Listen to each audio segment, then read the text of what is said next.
Programang ito ay rated SPG. Striktong patnubay at gabay ng magulang ang kailangan. Maaaring may masiselang tema, lengguwahe, karahasan, sexual, horror o droga na hindi angkop sa... Giselle, I'm the daughter of Pepe Tanyag. Kaibigan mo daw siya?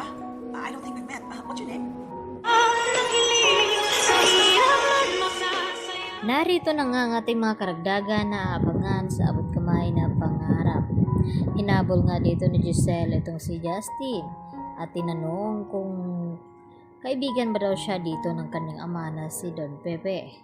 At hindi naman sumasagot itong si Justin nang ito'y sagutin ay tanungin dito nga ni Giselle. At dito na sinabi ni Giselle na hindi naman daw siya ang anak sa labas ng kanyang ama at naghahabol ng mana.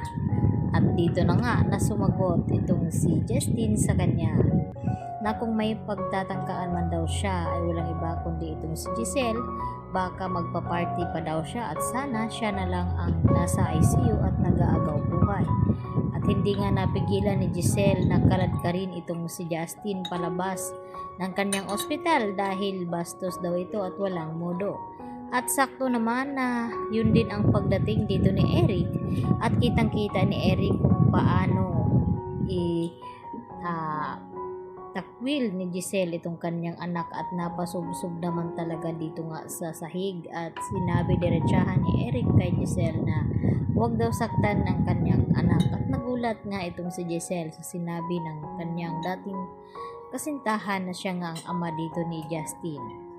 At nang magkalinawan na nga ay pinaliwanag ni Eric kung bakit nagawa niyang itago o ilihim dito kay Giselle na buhay pa nga itong kanyang anak dahil noon nung ito ipinanganak ni Giselle ay nagawa nga niya nga ito ipaampon at pinamigay dahil sa takot na baka malaman ng kanyang ama na si Don Pepe at itakwil siya nito at hindi pamamanahan. At dahil dito humingi ng tawad itong si Giselle dito kay Justin na kung bakit niya nagawa ang mga iyon. At dito naman din na sinumbatan ni Justin itong si Giselle na kung bakit nagawa daw siyang ipaampon at ipinamigay at hindi na binalikan. At nagpaliwanag itong si Giselle na binalikan niya nga itong kanyang anak at ang sabi sa kumuha sa kanya na wala na nga daw ito. At dito naman na umiyak ng husto itong si Giselle sa harap mismo ni Justin. At sakto na dumating naman itong si RJ at narinig lahat-lahat ang mga sinasabi dito ni Justin tungkol sa kanyang ina na si Giselle. At dito na hindi napigilan ni RJ na sabihin dito kay Justin na sana na mapatawad itong kanyang ina dahil hindi nga kagustuhan ni Giselle noon na ipaampon ito at ipamigay. Dahil nadala lamang itong si Giselle sa takot na baka itakwil siya ng kanilang ama na si Don Pepe dahil sa laki nga ng paghihigpit at pagmamahal dito ni Don Pepe sa kanyang mga anak kaya nagawang higpitan ng mabuti. At dito na nga na ito pala si Don Pepe ang nagtago ng sekreto noon at yun na ang ipinaliwanag sa panaginip ni Giselle na malapit na nga daw niyang makakasama ang kanyang anak.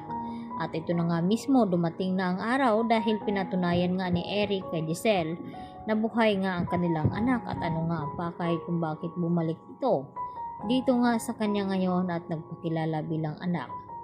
At dito rin na gustong magplano dito ni Eric, gusto nilang makakuha ng posisyon dito sa ospital ng kanyang ina ni Justin na si Giselle at makaupo sa trono. At ito naman ang gagawin na tama ni Giselle na ipamana muna dito kay Justin bilang CEO o co-owner ng Apex Hospital pang samantala dahil hindi pa nga nakakabalik itong memorya ni RJ at hindi pa gumaling ang kanilang ama na si Don Pepe. Yan po ang ating aabangan mamaya sa abot kamay.